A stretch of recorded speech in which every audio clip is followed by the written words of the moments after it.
నమస్కారం అండి. నలదమయంతుల కథలో 9వ భాగము వినిపిస్తున్నది మీ విజయభాస్కర్. ఆ విధంగా జూదమునందు ఓటమి పాలైన నలుడు పురము విడిచి దమయంతి సమేతంగా సమీపమున ఉన్న ఒక అడవిలోని మండపంలో 3 దినాలు నివసించాడు.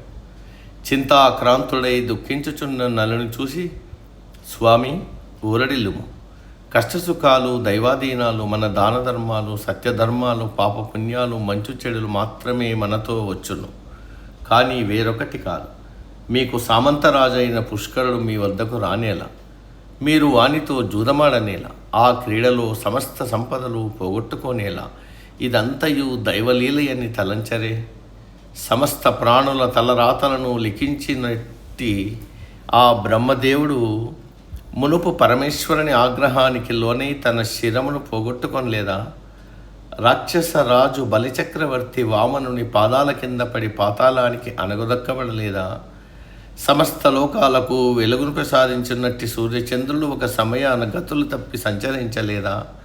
సురలోకాధిపతి ఇంద్రుడు దుర్వాస మహర్షి శాపమున ఎన్నో కష్టాలు పడలేదా? ఇట్టి దేవతలే ఇన్ని కష్టాలు పడగా మానవ మాత్రులమైన మనం ఏపాటి? సకల ధర్మాలు తెలిసినట్టి మీరే ఇట్లు చింతించిన నాగతి ఏమగును?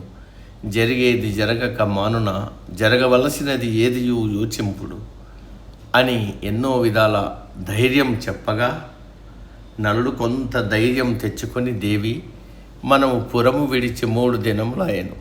ఇన్ని దినములు అన్నపానాదులు లేక తప్పించుచుంటిమి. ఏ జన్మమున ఎవరిని ఆకలితో ఉంచినానో, ఏ అభాగ్యులను అడవుల పాలు చేసినో నాకిట్టి దురవస్థ కలిగింది. ఆ దైవమునకు నాయందు కొంచెమైనను కరుణ కలగదే. మంత్రి, పురోహితులు, పురజనులు చెప్పిన హితమును పెడచెవిన పెట్టినాను. ఫలితం అనుభవించవలసిందే కదా అని మిక్కిలి దుఃఖించినాడు నలుడు. దుఃఖ సముద్రమున పడి దూర పిల్లుచూ నలుడు దమయంతిని చూసి, దేవి, నీ దురవస్థకు నా హృదయము తల్లడిల్లుచున్నది. తక్షణం ఆ ఎదురుగా కనపడుచున్న కారడవిని చేరి అందు ఒక పర్ణశాలను నిర్మించుకొని తపము చేసుకొనుచు భగవంతుని కృపా కటాక్షాలకై ఎదురు చూస్తాం. అవి మనకు లభించు సమయమునకై నిరీక్షించదం రమ్ము అని పలికి, అంతలోనే అనంత ఐశ్వర్యముల కుసుమ కోమలివై పుట్టిన నీవు ఈ కీకారణ్యమున ఇమడలేవు. హంసతూలిక తల్పంపై నిదురించే నీవు కటిక నేలపై పరుండలేవు. పంచభక్షాలు అరగించుటకు అలవాటు పడిన నీ జిహ్వకు కందమూలాలు రుచించవు. కోమలమైన నీ శరీరం ఎండ బాధకు తాళలేదు, చల్లిని తట్టుకోలేదు. క్రూర మృగాలు నిన్ను భయకంపితురాలను చేస్తాయి.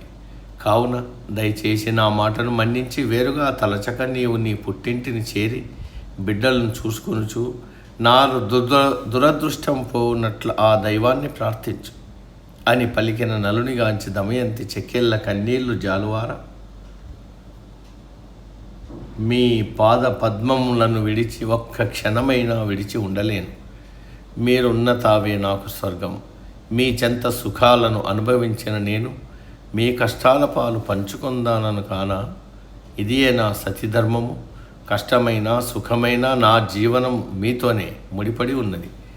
ఆ ఇంద్రాది దిక్పాలకులను సైతం తృణీకరించి మిమ్ము వలచిన నా హృదయం సదా మీ వెన్నంటియే ఉండు. హృదయం లేని శరీరంతో మీకు దూరంగా నేను మనలేను. దయచేసి మీ మాట మీరుతున్న నా సాహసం మన్నించి నన్ను మీతో ఉండనివ్వండి అని పలికిన దమయంతితో ఘోరమైన కీకారణ్యమున ప్రవేశించాడు నలుడు.